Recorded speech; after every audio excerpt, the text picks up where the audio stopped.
Bismillahirrahmanirrahim. Assalamualaikum warahmatullahi wabarakatuh dan selamat sejahtera. Bersyukur kita kerana kembali bertemu dalam pembelajaran kali ini. Baiklah, jom belajar Bahasa Melayu tahun 4 Sekolah Jenis Kebangsaan. Kali ini kita masih belajar tema 1, iaitu harmoni sentiasa. Unit kita ialah unit 3, iaitu misi mulia. Jadi adik-adik sekalian boleh merujuk buku teks Bahasa Melayu tahun 4 Sekolah Jenis Kebangsaan pada muka surat 13. Baiklah, standard kandungan yang kita akan belajar untuk kali ini ialah 2.3, iaitu dalam kemahiran membaca. 2.3 ialah membaca dan mengapresiasi karya sastra dan bukan sastra. Seterusnya, standard pembelajaran kita pula yang kita akan belajar untuk kali ini ialah 2.3.1, iaitu membaca dan menganalisis kandungan teks karya sastra dan karya bukan sastra.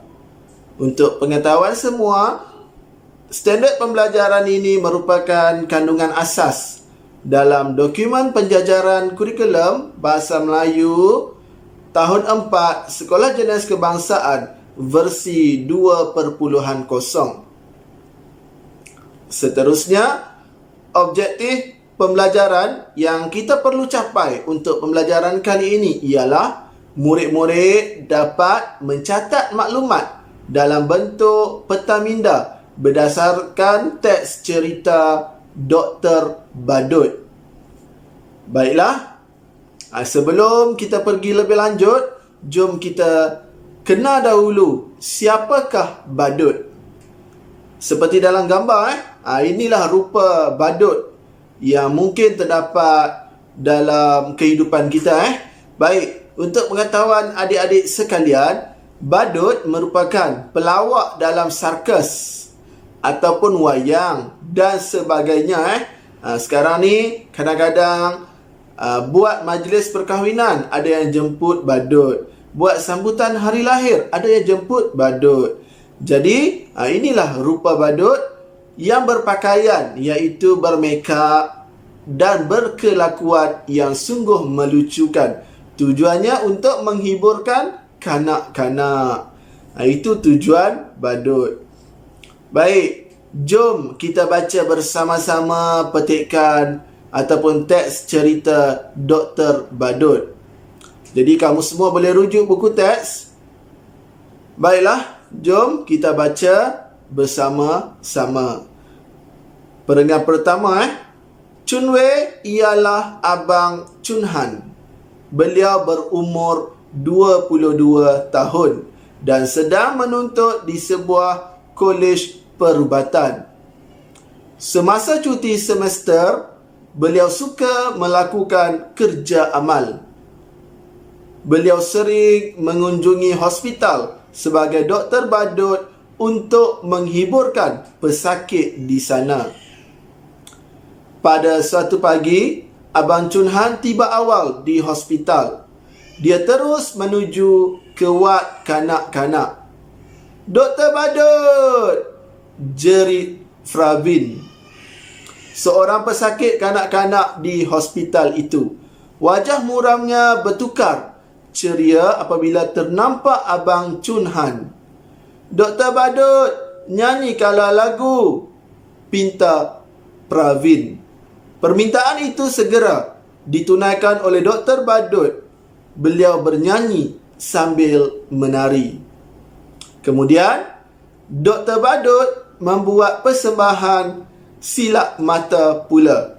Tingkah lakunya sungguh lucu dan mencuit hati.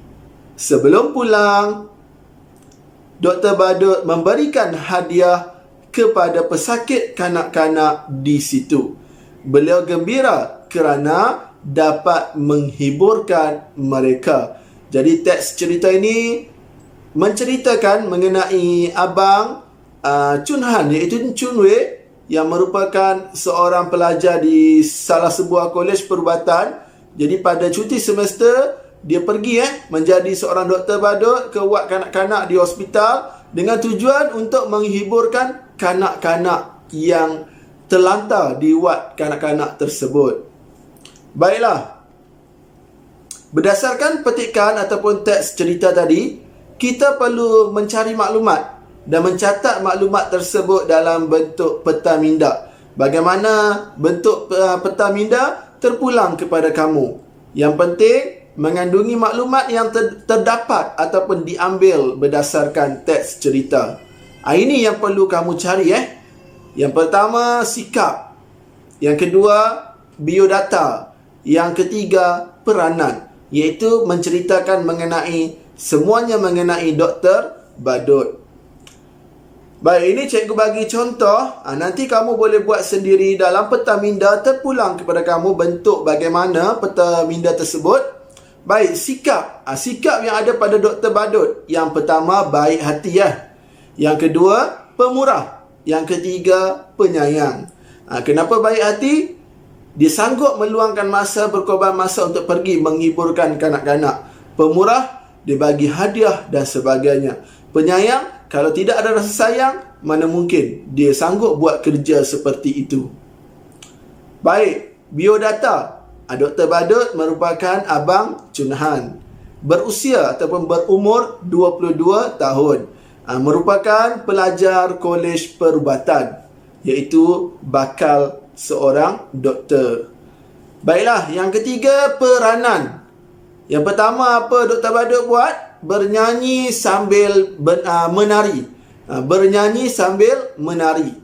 Yang kedua, membuat silap mata. Yang ketiga, memberikan hadiah. Jadi berdasarkan maklumat yang ada ini, kamu perlu buat dalam bentuk peta minda. Bagaimana bentuk tersebut terpulang kepada kreativiti kamu. Baiklah, jadi cikgu harap kamu dapat buat peta minda tersebut, hias cantik-cantik dengan memasukkan maklumat yang telah diberikan sebentar tadi. Jadi seperti biasa, ini merupakan kod QR untuk kepautan kuis yang telah disediakan. Jadi cikgu harap kamu dapat menjawab kuis tersebut dengan sebaik yang mungkin agar dapat menguji sejauh mana kemampuan, sejauh mana penguasaan diri kamu dalam pengetahuan dan kemahiran bahasa Melayu. Jadi, setakat itu sahaja dulu pembelajaran kita untuk kali ini. Semoga pembelajaran ini memberi manfaat kepada kamu semua. Semoga kita berjumpa lagi dalam pembelajaran yang akan datang. Sekian, terima kasih. Bye-bye.